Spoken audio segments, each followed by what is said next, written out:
Hi friends, Grace Rizza here from Identity Dental Marketing, and today I'm going to be talking about taking your practice from an in-network office to a fee-for-service practice or an out-of-network practice. And you already know the benefits of this. If you stumbled on this video, you're probably looking for this information, looking for the way to do this right. I'm going to go down 10 different steps that you should consider before pulling the plug on participation. The first is you've got to really understand your patient base. You should run an analysis to understand how many patients are in network with which plans and what is the demand in your market. If you're already out of network, and even considering joining a network, this would also be the course of action. You should start by identifying the patients that are calling in or prospective patients that are calling in, looking for participation with a particular network. So that's step one is assess the demand in your market. You can do this by looking at the top employers in your market and what insurances they offer to their employees. You can also have a spreadsheet, and I recommend this for anyone. You can have a spreadsheet where you track your new patient calls, what they ask, and why they did not appoint. Most practices do not have this. Most practices are only tracking the new patient calls that do get an appointment and that show up. And we're looking at this data very retrospectively instead of looking at it as it comes in. So that's the first thing. Assess the needs of your market and look at the numbers. If you are in a market that is 80% PPO driven, you know that if you're going to be completely out of network, that you've got to have some strong verbal skills and ways around this conversation to continue to grow your practice. So surveys can help with this. Calling different employers or even just asking your patients, oh, where do you work? And getting a feel for your community that way. Another thing is do a financial analysis and revenue forecasting. If you have a dental specific CPA, you've got a financial advisor who really understands the dental world, it would be very helpful for them to help you look at your numbers. How many of our existing patient base is in network with which plans, and do a breakdown. How will this affect us? Also, talk to other doctors in the area or even not in your area to understand if they've gone fee for service. How did this impact their numbers? How many patients just left? How many patients were they able to have a discussion with and retain? Did they do anything with their pricing to retain those existing patients to help compensate for the out of network difference? What were some of these strategies that your, other dentists have implemented to retain profitability while going out of network? You shouldn't just one day wake up and go, I'm done, I'm dropping everything, and we'll figure it out from there. But if you do that, call me and I'll help you because you know what? We all have our breaking points. Um, Plan for a potential drop in patient volume and ensure financial reserves are available to sustain this transition. You definitely want to expect a dip. It's likely to happen at first. I've seen a lot of people go fee for service. I've helped a lot of people go fee for service. And usually there's this big fear that there's going to be this huge dip, and there is. And what I will say is the most difficult part is the emotional side of not being busy. When you're used to being productive and you're used to being busy, and now you've got some holes in your schedule, it can be scary. But then when you look at the numbers, you realize if you're doing it right, that you're actually more profitable and you're actually growing with the right type of patient base that values what you're doing. And so it's important. The next, I would argue this is one of the most important steps, is communicating with the patients. As soon as you go out of network, some of these insurances are going to send letters to your patients and tell them that you chose to go out of network, that you don't take their benefits anymore. And here's a list of other doctors that they can choose from. And it makes them think that just because you are out of network, that you don't take their insurance. And we know this isn't the case. We know that in dentistry, you can go to an out of network doctor and not deal with the insurance at all. But of course, the insurance is a business. They want to keep their revenue coming in. So they're going to send out messages to your patients trying to persuade them to go elsewhere, which is problematic. You're with communication with patients, you want to get ahead of that message. I'm going to dig in a little bit here and say, instead of saying in an apologetic way, we've decided to do this and we're sorry, and your sing-songy, pathetic voice. I've seen a lot of these videos and letters, and they're terrible. You want to be confident in your messaging. You want to talk about why you made the decision to be, and write this down, an unrestricted provider. What's the difference between saying we're out of network or unrestricted? Well, unrestricted sounds like a benefit. And you can then go on to explain why you are no longer participating in these contracts, but that you take their insurance. And you should talk about choosing the best technology, hiring the best team, and making sure that you can purchase the best long lasting materials and tech. And so you want to position this in a way where it is a benefit to the patient, because it is a benefit to the patient. And you have to know and believe that it is a benefit to the patient, or this transition for you is not going to be as successful.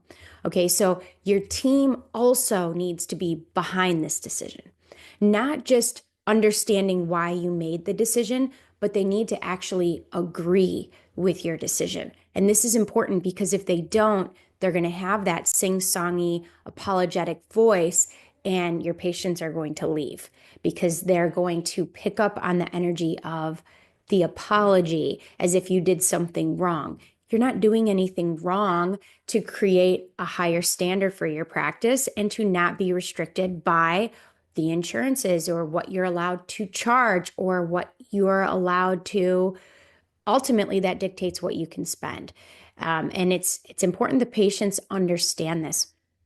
In fact, 10 years ago, I wrote a book, a coffee table book, could probably find it somewhere, about dental insurance and the good, the bad, and the ugly. And it was just a flip book that I was giving to my clients that they could put on if they were fee for service. That's how long, I mean, for 16 years, I've been marketing dental practices, and we are in high demand by the practices looking to go fee for service. And the reason for that, I'm going to come up to that soon when I talk about the marketing for a fee for service practice and how critical it is in this transition. All right, number 4 is create an in-house membership plan.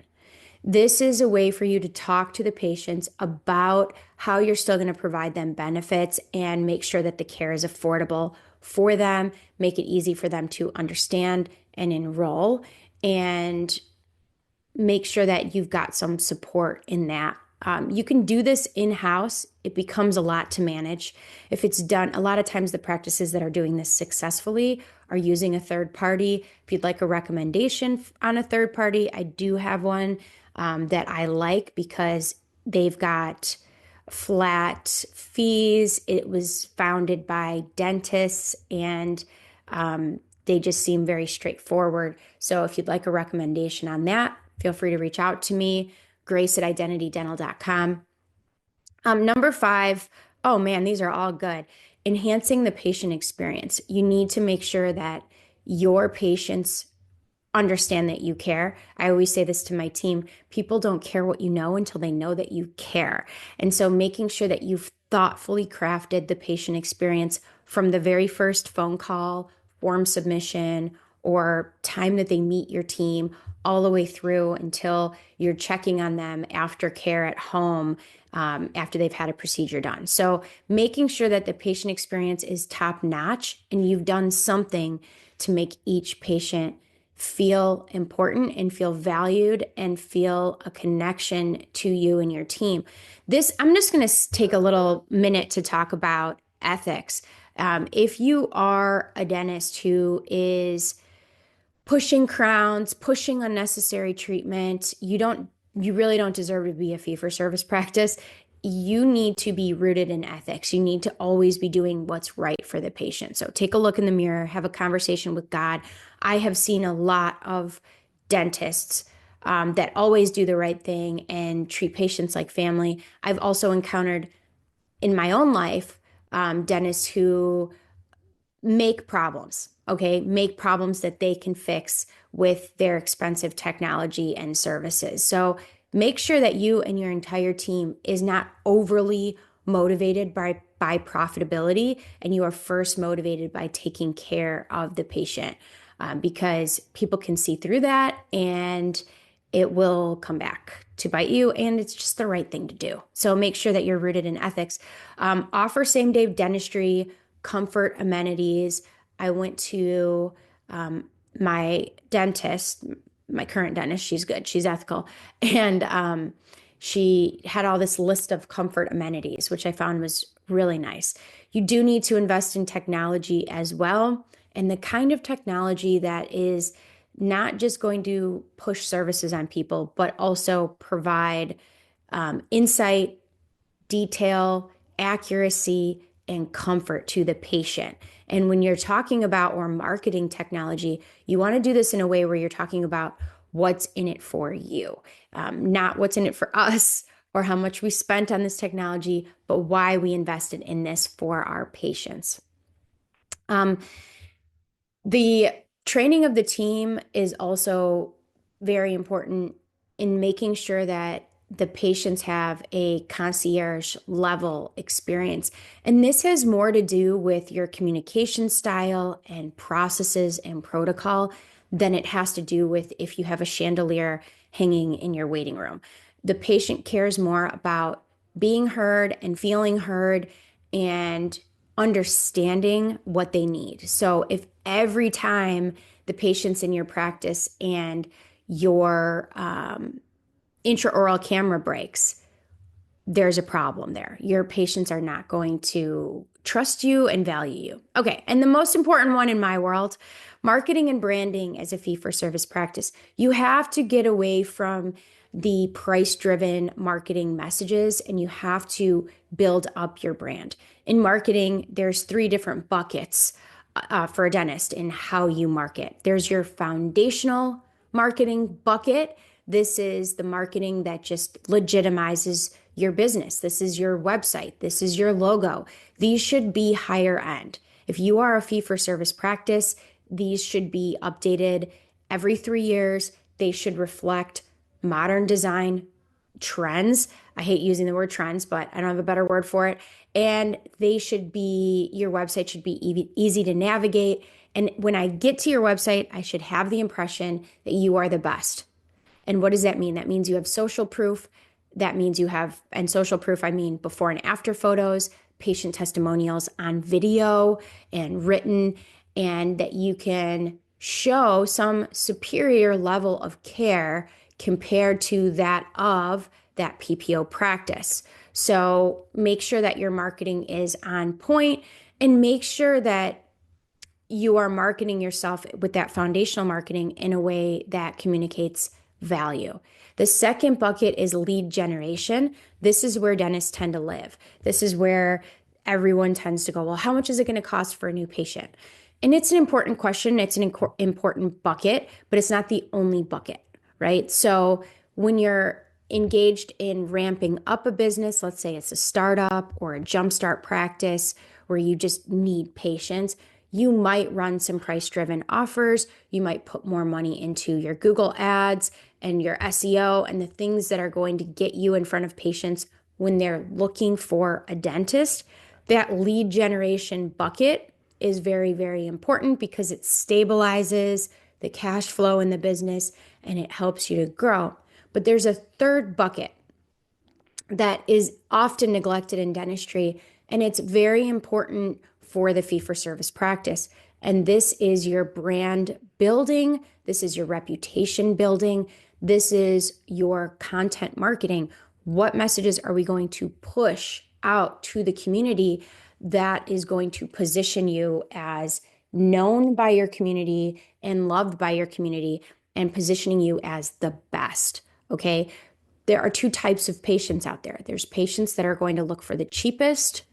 There's patients that are going to look for the best. If you are fee for service or planning to go fee for service, out of network, unrestricted provider, whatever you want to call this, you've got to make sure that you are also in this third bucket, that you are intentionally building your reputation or your brand as the best. And if you don't know what this means, I'll give you an example. Okay. The first thing is you have to stand out for something. You have to do something that's different. You have to communicate that difference. And the best way to do this is through video content, because a flat mailer or magazine ad or flyer or poster isn't going to make the same connection that you can make when you put out video content like I'm doing today.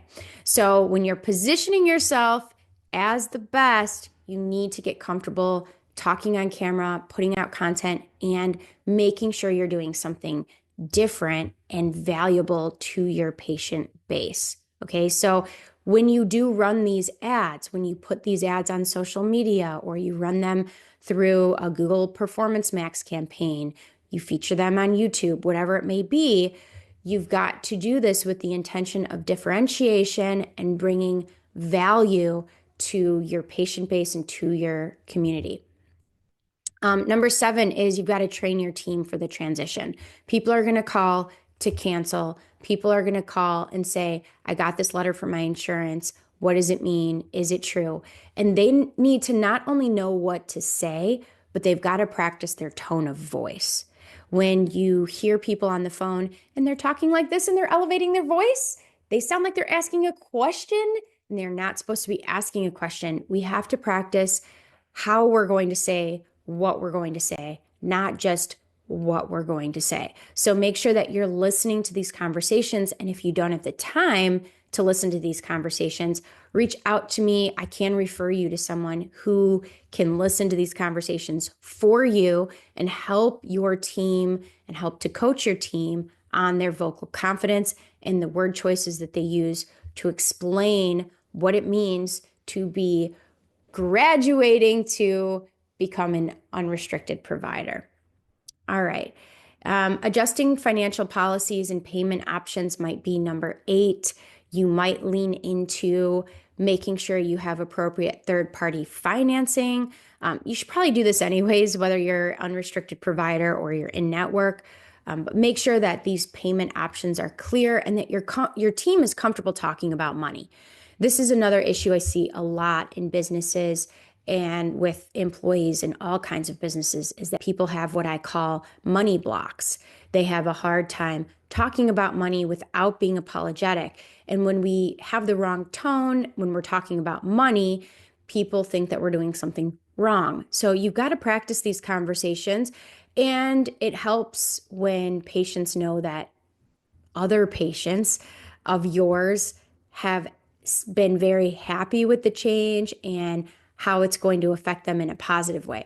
Let's say you were a very busy PPO practice and now you're transitioning to an out-of-network fee-for-service or unrestricted practice. You're going to have a little bit more availability. You're going to be able to take a little bit more time with each patient and making sure that they understand what you're offering and that all their questions are answered. You're not just going out of network, you're altering your business model in a way that's going to bring value to the right patients. So coming up with ways to explain these benefits to patients is really critical.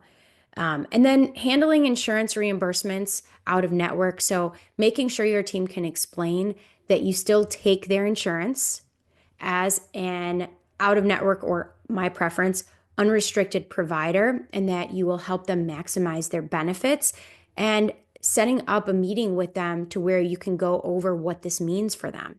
That's how I would do it. I would have a PowerPoint presentation and I would schedule one of your team members to go over what this means for your patients so that when they are concerned or they have questions, that you have dedicated time to talk through this with them and how it's going to benefit them. Okay. And then expect a transition period. That's number 10. Expect a transition period. And you can even have a backup plan. You might decide to selectively reintroduce one or two plans. Maybe you've been able to negotiate fair fee schedules on those plans. And so you don't have to be 100% out of network. You can choose to keep one or two and navigate this very carefully. And that's how most of the practices that I've helped become fee for service, that's how they've done it. They've done it one plan at a time, one discussion at a time, and they've really been able to maintain and grow their practices despite seeing a drop. And I'll leave you with this. I had someone call me the other day, very successful fee for service client who said, we're seeing 60 new patients a month. I'd like to get to 70. I'm like, that's great. Totally fee for service. And they said, listen, Grace, I would rather spend 10% on marketing than write off 40% on insurance participation. And I thought, that's a brilliant phrase. I'm going to use that. I'm going to borrow it. I'm going to share it with people. If you are just feeling overworked, underpaid, and like you're just losing control over your own business, it might be time to critically consider dropping certain participation, certain plans, and strategically embracing a more fee-for-service practice. So if you are interested in this or what the marketing or practice management side holds, reach out to me. I do have resources. I can help you go from overworked and underpaid to happy and a higher quality of life, but we have to be intentional with this transition. I hope this helps you. If it did, please like it, share it. I'm Grace Rizza, CEO of Identity Dental Marketing, and at this time I'm offering a complimentary marketing planning session at identitydental.com/grace. If you'd like to set up a call, feel free, and I hope you have a great day.